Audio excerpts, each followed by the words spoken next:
सिर्फ इसलिए कि उसने नाश्ता नहीं किया था। आदमी ने सोचा कि क्यों ना शार्क पकड़कर उसका सशिमी बना लिया जाए। जैसे ही शार्क को आदमी ने पानी से खींचकर ऊपर निकाला, उसका भाई भी मदद के लिए आ गया और कांटा फेंककर शार्क में गाड़ दिया। बाकी साथियों की हैरान निगाहों के बीच उन्होंने सच में शार्क को ऊपर खींच लिया। जब शार्क अब भी जोर जोर से तड़प रही थी, आदमी सीधा उस पर सवार हो गया और सिर पर चाकू से वार कर दिया। बाकी लोग भी घबराकर मदद करने लगे, लेकिन उन्हें नहीं पता था कि उनकी ये हरकत बहुत बड़ा मुसीबत खड़ा करने वाली है। शार्क की नजरें छोटे मोटे पर टिक गईं। उसे बचाने के लिए कप्तान रस्सी लेकर समुद्र में कूद पड़ा। जब उसने छोटे मोटे को पकड़ लिया तो बेड़े पर खड़े साथी तुरंत रस्सी खींचने लगे। दोनों शार्कों के झुंड को चीरते हुए तेजी से निकले और मुश्किल से बेड़े पर चढ़ पाए। मगर ठीक तभी शार्कों के झुंड में और भी खतरनाक शार्क दिखाई दी। सांस भी नहीं ली थी कि उन्होंने और डरावना मंजर देख लिया। एक ऐसी शार्क सामने आ गई जिसका आकार व्हेल जितना बड़ा था और वो उनकी बेड़े की तरफ बढ़ रही थी। उसने हमला तो नहीं किया, लेकिन बेड़े को टक्कर मारकर नुकसान पहुंचा दिया। जब वो व्हेल शार्क फिर पास आई तो सहमे हुए छोटे मोटे ने अपनी जान बचाने के लिए भाला उठाया और सीधा उस पर वार कर दिया। गनीमत रही कि व्हेल शार्क बेहद डरपोक निकली। वो तुरंत भाग गई और हमला नहीं किया।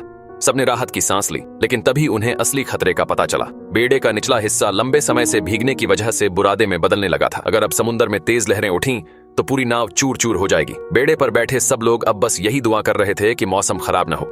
लेकिन जैसे कहावत है, उल्टा चोर कोतवाल को डांटे, आसमान तुरंत काला हो गया और तूफान ने बेड़े को घेर लिया। कप्तान ने खुद पतवार थामकर लहरों का सामना करना शुरू किया, लेकिन एक बड़ी लहर ने उसे समुद्र में पटक दिया। शुक्र रहा कि बाकी साथी समय रहते उसे बचाकर वापस ऊपर खींच लाए। हालांकि वे तूफान से बच तो गए, लेकिन बेड़े का सारा सामान बह गया। ज्यादा देर तक बिना खाए वे जिंदा नहीं रह पाएंगे। जब सब उम्मीद छोड़ चुके थे, तभी आसमान में कुछ समुद्री ड्रैगन उड़ते दिखे। इससे सबकी उम्मीद जग गई, क्योंकि इसका मतलब था कि पास में कोई टापू है। लेकिन फिर उन्होंने देखा कि टापू का एक हिस्सा पूरी तरह चट्टानों से घिरा है, जहां से नाव ले जाना आत्मघाती होगा। सब बहस कर ही रहे थे कि छोटे मोटे ने अचानक एक सुझाव दिया, नाव से भारी सामान बांध दो, फिर जब लहरें सबसे ताकतवर हों तो रस्सी काटकर नाव को उछाल दो। शायद इस तरह हम चट्टानों को पार कर सकें। हालांकि खतरा बहुत था, लेकिन यही आखिरी उम्मीद थी। योजना तय करने के बाद वे एटोल के पास पहुंचे। नाविकों ने तुरंत भारी सामान लटकाकर भार बढ़ा दिया। जब लहरें जोर पर पहुंची तो रस्सी काट दी और नाव को चट्टानों की तरफ धकेल दिया।